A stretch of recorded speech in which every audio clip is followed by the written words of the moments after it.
મિત્રો, ખાંડ વગર, મેંદા વગર, બટર વગર આટલો સોફ્ટ કેક બનશે મને વિશ્વાસ જ નહોતો. પાકેલા કેળા, ગોળ અને રવાથી એકદમ હેલ્ધી સ્પોન્જી કેક. રેસીપીને સેવ કરો અને હેલ્ધી લાઈફની શરૂઆત કરો. તો સૌથી પહેલાં આપણે એક મિક્સર બાઉલ લઈશું અને મેં અહીં 2 નાના કેળા લીધા છે. તમારી પાસે મોટું હોય તો 1 કેળું લેજો, થોડું પાકેલું લેવાનું છે.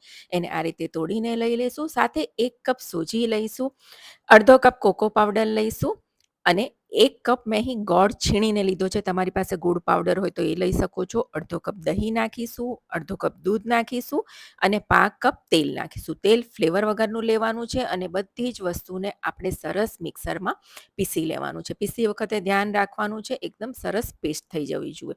જુઓ, આ રીતની તમારી પેસ્ટ હોવી જોઈએ. એને એક બાઉલમાં કાઢી લઈશું અને ઢાંકીને 10 મિનિટ માટે રાખી દઈશું. 10 મિનિટ પછી આપણે જોઈશું. જો મિશ્રણ તમારું ઘાટું હોય તો 1 થી 2 ચમચી દૂધ નાખજો, પરંતુ આટલું હોવું જોઈએ. હવે એમાં અડધો કપ મેં અહીં ડાર્ક ચોકલેટ નાખી છે ટુકડા કરીને, અને અડધી નાની ટીસ્પૂન આપણે બેકિંગ પાવડર, અડધી નાની ટીસ્પૂન બેકિંગ સોડા અને અડધી નાની ટીસ્પૂન આપણે વિનેગર નાખીશું અને બધું જ આપણે સરસ મિક્સ કરી લેવાનું છે. ધ્યાન રાખવાનું છે ઓવર મિક્સ નથી કરવાનું. ગ્રીસ કરેલા ને બટર પેપર લગાવેલા આપણે ટીન લઈ લઈશું અને એમાં પોર કરી લઈશું. તમે ચાહો તો ગોળ અથવા ચોરસ પણ લઈ શકો છો. મેં બ્રેડનું ટીન લીધું છે.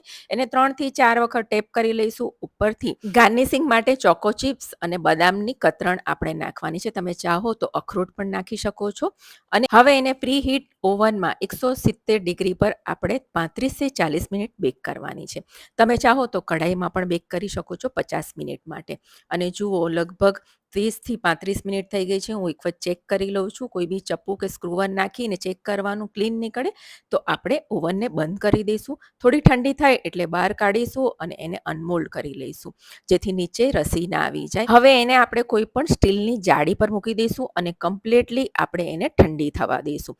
લગભગ 1.5 થી 2 કલાક પછી જુઓ, આપણી કેક સરસ ઠંડી થઈ ગઈ છે અને કલર જુઓ, જોઈને જ એકદમ સરસ લાગી રહી છે. હું તમને કટ કરીને પણ બતાવું છું. ઉપરથી એકદમ સરસ અને અંદરથી એકદમ સ્પોન્જી અને એકદમ ચોકલેટથી ભરેલી, અને આપણે કેળા નાખ્યા છે એટલે અંદરથી એકદમ સોફ્ટ અને મોઇસ્ટ છે. સુગર ફ્રી છે એટલે તમે ગિલ્ટ ફ્રી ખાઈ શકો છો. ડાયટમાં પણ તમે ખાઈ શકો છો. સુગર વગર અને મેંદા વગર આટલો સરસ કેક બને ને, તો ચોક્કસથી એકવાર ટ્રાય કરવા જેવો છે. તો ચોક્કસથી ટ્રાય કરજો. આવજો.